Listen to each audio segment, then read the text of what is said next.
नमस्कार, आप सभी का स्वागत है भाग्यम में। मैं हूं पंडित चंद्रशेखर शर्मा। दर्शकों, शुरुआत करते हैं आज के सुंदर दिन की अपने इष्ट के नाम सुमिरन और पंचांग के ज्ञान से, जिससे हमारे लौकिक व्यवहार और आध्यात्मिक साधना दोनों में एक सुंदर संतुलन स्थापित हो। पंचांग के अनुसार आज दिनांक है 7 जून सन 2024, विक्रम संवत 2081 चल रहा है। ज्येष्ठ मास है, शुक्ल पक्ष है, ग्रीष्म ऋतु है, तिथि आज की प्रतिपदा है और आज का वार है शुक्रवार। आज मृगशिरा नक्षत्र है, शाम बाद 7:43 तक आगे आद्रा नक्षत्र है। योग शूल है और योग की दृष्टि से आज का दिन शुभ नहीं है लौकिक कार्यों के लिए। तो कोई बहुत महत्वपूर्ण कार्य करने जा रहे थे, कोई खास करके बिजनेस डील कर रहे थे, तो आज के दिन को टाल दीजिएगा। करण भव है, दोपहर बाद 4:47 तक आगे बालव करण रहेगा। सूर्योदय का समय दर्शकों सुबह 5:32 का था और सूर्यास्त का समय शाम 7:19 का है। आज का राहु काल सुबह 10:30 से दोपहर 12 बजे के बीच रहेगा। इसे पूरी तरीके से टाल दीजिएगा। इसमें कोई शुभ कार्य नहीं करते हैं और लंबी यात्रा शुरू नहीं करनी चाहिए। अभिजीत मुहूर्त आज दिन में 11:58 से 12:53 के बीच है। दिन में 4 बार दुष्ट मुहूर्त भी रहेंगे, इन्हें बहुत ध्यान से समझिएगा और सूझबूझ से टाल दीजिएगा। ये हैं सुबह 8:17, 9:12 और फिर दोपहर 12:53 और 1:48।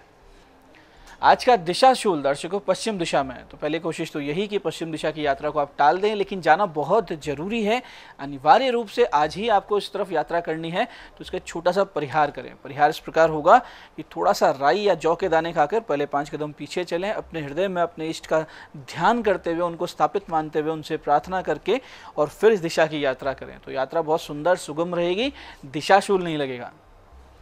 आज का शुभ समय दर्शकों यानी कंपैरेटिवली आज के दिन का अच्छा समय है। सुबह 8 बजे से लेकर सुबह 10:30 तक, दोपहर 12:30 से 2 बजे तक, शाम 5:40 से 7 बजे तक।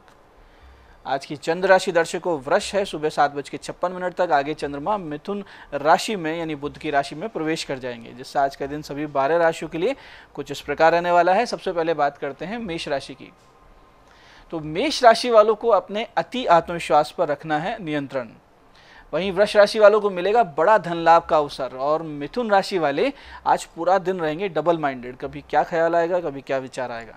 कर्क राशि वाले किसी प्रकार के बड़े नुकसान से हो सकते हैं विचलित, तो कोई बड़ा इन्वेस्टमेंट ना करें। सिंह राशि वालों को अचानक धन लाभ की स्थिति बनती हुई दिख रही है लाइफ में। वहीं कन्या राशि वाले अपने करियर में बढ़ेंगे आगे, विशेष करके जो लोग अकाउंट्स और फाइनेंस के फील्ड से जुड़े हुए हैं। तुला राशि वाले भाग्य में आ रहे अवसरों का लाभ उठाते हुए दिखेंगे। वहीं वृश्चिक राशि वाले आज वाहन चलाने में बरतें सावधानी। धनु राशि वाले पार्टनरशिप के व्यापार में पाएंगे सफलता और सामंजस्य की स्थिति भी बनती हुई नजर आ रही है। मकर राशि वालों को पैसे का लेन देन आज शत्रुता की ओर आगे ले जा सकता है, तो सोच समझ के करें। और कुंभ राशि वाले जो छात्र छात्राएं हैं किसी प्रकार के कोचिंग संस्थान या शिक्षकों गुरुजनों से पाएंगे नई दिशा। मीन राशि वाले आज धैर्य रखें, किसी की बातें आपको बहुत बुरी लग सकती है, आप हर्ट हो सकते हैं, तो सावधानी रखिए, धैर्य बनाए रखिए। अब करते हैं आज के दिन की ज्ञान चर्चा, जो हमें आचरण में पवित्रता लाकर अपने चरित्र को शुद्ध करने की प्रेरणा देगी। फिर आगे समझेंगे उन विशिष्ट उपायों को जो आपको समस्याओं से बाहर ले आते हैं, जीवन में सफल बना देते हैं। अंत में करेंगे आज के दिन की ज्योतिष मंत्रणा और समाधान। दर्शकों, मानस में तुलसी बाबा ने एक बहुत ही सुंदर लेकिन बहुत गूढ़ संदेश दिया, इसे समझिए और अपने जीवन में उतारिए। मानस में कहते हैं कि सेवक सठ नृप कुपन कुनारी, कपटी मित्र सूल समचारी, सखा सोच त्यागहु बल मोरे, सब विधि घटब काज में तोरे। इसका अर्थ ये है कि मूर्ख नौकर, कपटी राजा, चरित्रहीन नारी और दुष्ट मित्र उस तीर के समान होते हैं जो चुभने पर सिर्फ और सिर्फ कष्ट देता है। इसलिए ऐसे लोगों का त्याग तुरंत कर देना ही अच्छा होता है। मूर्ख नौकर उस सेवक की तरह है जो नाक पर बैठी मक्खी को उड़ाने के लिए आपको बिल्कुल तलवार यूज़ करेगा, तलवार से आपकी नाक काट देगा। और ऐसी स्थिति में ऐसे नौकर, ऐसे मूर्ख नौकर, इसको आज के संदर्भ में देखें तो वो आपको कहीं ना कहीं बदनाम कर सकते हैं, आपकी घर की बातें बाहर कर सकते हैं। अगर आपका वाहन चलाते हैं तो कहीं एक्सीडेंट कर सकते हैं। तो ऐसे मूर्ख नौकर को दूर करें। ऐसे ही कपटी राजा, जिसको आज की संदर्भ में हम समझें तो जनप्रतिनिधि जो हमारे होते हैं, अगर वो कपट आचरण करने वाले हैं तो उसे अपनी वोट की ताकत से, अपनी जो भी आप उसको सूझबूझ के साथ में उसे अपने जीवन से, अपनी क्षेत्र से, अपनी सत्ता से दूर कर देना चाहिए उसे। ऐसी चरित्रहीन नारी, इससे बड़ा तो कोई शत्रु संसार में नहीं है, क्योंकि वो कब आपको सोते हुए को मार दे कोई पता नहीं, इसलिए उसका त्याग भी तुरंत कर दें। ऐसे ही दुष्ट मित्र जो आपको सामने बहुत मीठा बोले और पीठ पीछे आपकी निंदा करें, आपको नशा करवाए, समय व्यर्थ करवाए, आपके साथ हमेशा अच्छा बन के रहे, लेकिन मन ही मन आपके लिए कपट आचरण रखें, उससे 100 कोस की दूरी बना लें, क्योंकि वो तो धीमे विष की तरह धीरे धीरे धीरे आपको मार रहा है और आपको उसकी आदत भी लगी हुई है। तो दर्शकों, ये सारी चीज़ें आप अपने जीवन में उतारिए और इस संदेश को जो मानस में दिया गया है आचरण में लाकर और जीवन को सुरक्षित और सफल बनाइए। ये आज की ज्ञान चर्चा का सार है। अब बात करते हैं आपके जीवन को सरल, सहज, सुंदर बना देने वाले विशिष्ट उपायों पर, जो आपको सफल बनाते हैं और घर में सुख शांति लाते हैं। सबसे पहले बात करते हैं उनकी जिनका जन्मदिन है।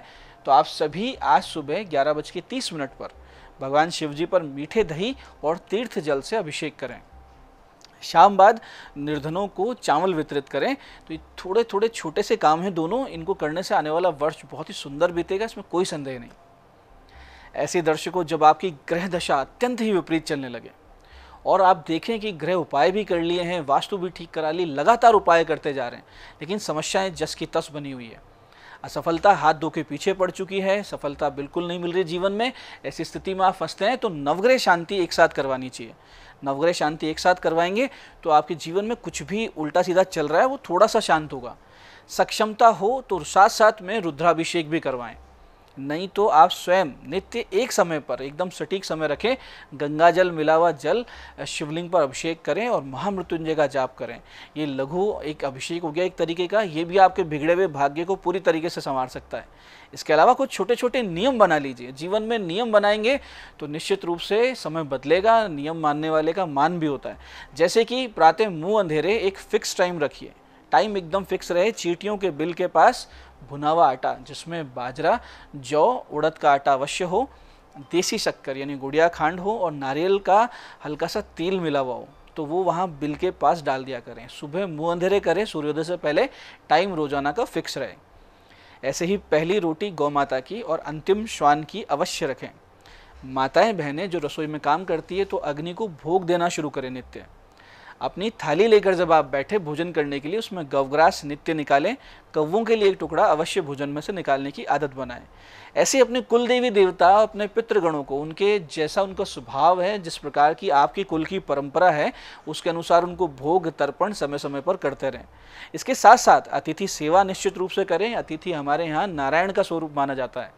घर की साफ सफाई करें। साफ सफाई रहेगी, चीज़ें व्यवस्थित ढंग से रखी जाएगी, तो ये भी अपने आप में एक बहुत सुंदर वास्तु होती है। कोई भी चीज़ गलत तरीके से रखी हुई है, कचरे की तरह आपने पूरे कपड़े रख रखे हैं, किताबें रख रखी है, तो निश्चित रूप से वास्तु दोष होता है। शुद्धता में कमी ना आए, ना अपने शुद्धता में, ना घर की शुद्धता में। और आधे घंटे नित्य अपने इष्ट की कोई भी पूजा, नाम जप घर में आप करते रहें तो 99% समस्याएं जीवन की वैसे ही शांत हो जाती हैं। ये ऐसे अमोघ उपाय हैं कि इसको पूरे नियम से कर लें आप, यानी समय बिल्कुल सटीक रहे और कोई कमी ना आने दें और कोई गैप ना आने दें। बहुत बड़ी बड़ी समस्याओं से आप बाहर आ जाते हैं।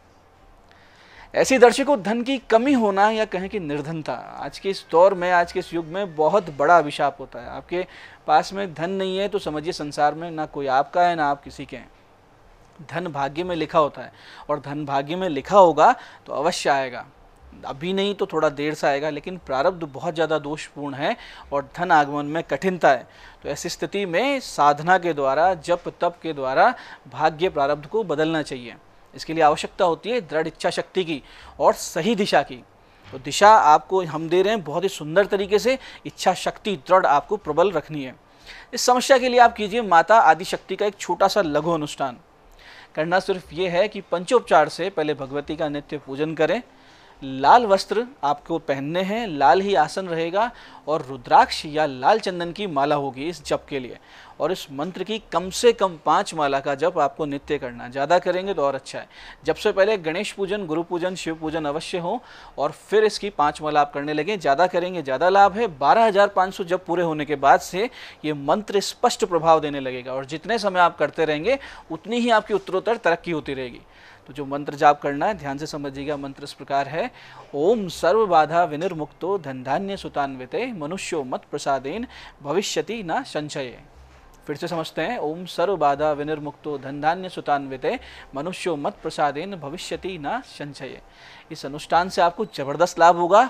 आप देखेंगे आर्थिक स्थिति सुधर रही है, यश में वृद्धि हो रही है, आपके तेज में, ऑरा में बहुत डेवलपमेंट हुआ है, बहुत बड़े बड़े चमत्कार जीवन में घटित होंगे। तो इस साधना को आप पूरी रिलीजियसली, पूरे मन से, तन से निश्चित रूप से कीजिएगा। तो दर्शकों, ये थे आज के वो विशिष्ट उपाय जो आपको समस्याओं से बाहर ला रहे हैं, मनोकामनाएं पूरी कर रहे हैं। अब बात करते हैं आपके सवालों की। आपके सवालों में आज जन्म पत्रिका ये हमारे दर्शक आलोक शर्मा जी की। 6 फरवरी 1982 का जन्म है, शाम 6:10 अजमेर। वैवाहिक जीवन अंत की ओर है, क्या द्वितीय विवाह का योग या सेकंड मैरिज का योग है क्या? आलोक जी, सप्तम भाव यानी विवाह भाव में 3 ग्रह हैं आपके। विवाह भाव के अधिपति शनि जो हैं वो भी वक्री हैं, तो ऐसी स्थिति में विवाह का टूटना भी तय होता है और दूसरे विवाह के योग भी बनते हैं। ये जो पूरा प्रकरण आपके साथ चल रहा है, इसमें डिप्रेशन, अवसाद का सामना करना पड़ेगा और कहीं ना कहीं कोई कानूनी पचड़े भी होंगे। दूसरे विवाह का योग जुलाई 2024 से शुरू हो रहा है, जो जनवरी 2025 के बीच तक रहेगा। आज की दूसरी पत्रिका ये हमारी दर्शक रीता जी की, झुंझुनू से। 16 मई 1998 का इनका जन्म है, दोपहर बाद 3:12 नवलगढ़। प्रेम विवाह होगा या अरेंज्ड होगा, इनका प्रश्न है। देखिए रीता जी, आपका प्रेम विवाह के बहुत प्रबल योग नहीं है, क्योंकि प्रेम संबंधों का कारक पंचमेश नीच राशि में है। ऐसे में अक्सर प्रेम प्रकरण अधूरे रहते हैं। साथ ही चंद्रमा चौथे में बहुत ज़्यादा भावुक हैं, बहुत ज़्यादा इमोशनल हैं, कल्पनाशील हैं, तो ऐसी स्थिति में आपको धोखा देना बहुत सरल होता है। तो इन सब में बिल्कुल ना फंसे, अरेंज मैरिज की ओर आगे बढ़ें। आपके लिए बहुत ही सफल और बहुत सुंदर मैरिड लाइफ रहेगी अगर आपने अरेंज मैरिज की तो। आज की तीसरी पत्रिका ये हमारी दर्शक स्मृति जी की। 8 दिसंबर 1996 का जन्म है, दोपहर 12:24 दूसरा। विवाह का योग कब है, वैवाहिक जीवन कैसा है, इनका प्रश्न है। स्मृति जी, आपका कुंभ लग्न है, तुला राशि है, गुरु शुक्र आपकी पत्रिका में स्व राशि के हैं, तो सुंदर योग है वैवाहिक जीवन के लिए। हालांकि मंगल की सिंह राशि में आपके विवाह भाव में उपस्थिति ये दर्शाती है कि हो सकता है कि जीवन साथी आपका डोमिनेटिंग हो, गुस्सेल हो और थोड़े एग्रेसिव हो, क्योंकि ये मांगलिक योग बनता है, लेकिन फिर भी कोई बड़ी समस्या नहीं होगी। विवाह का योग जुलाई 2024 से जनवरी 2025 के बीच बन रहा है।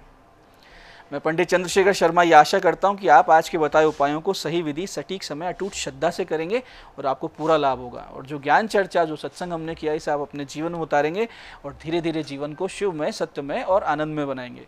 मैं महादेव से प्रार्थना करता हूँ कि जब आप हमारे बताए उपाय करें तो आपके कष्टों का निवारण अवश्य हो और मनोकामना पूर्ति निश्चित रूप से हो। कार्यक्रम में बने रहने के लिए बहुत बहुत साधुवाद। भगवती आप सबका कल्याण करे। जय आदिशक्ति।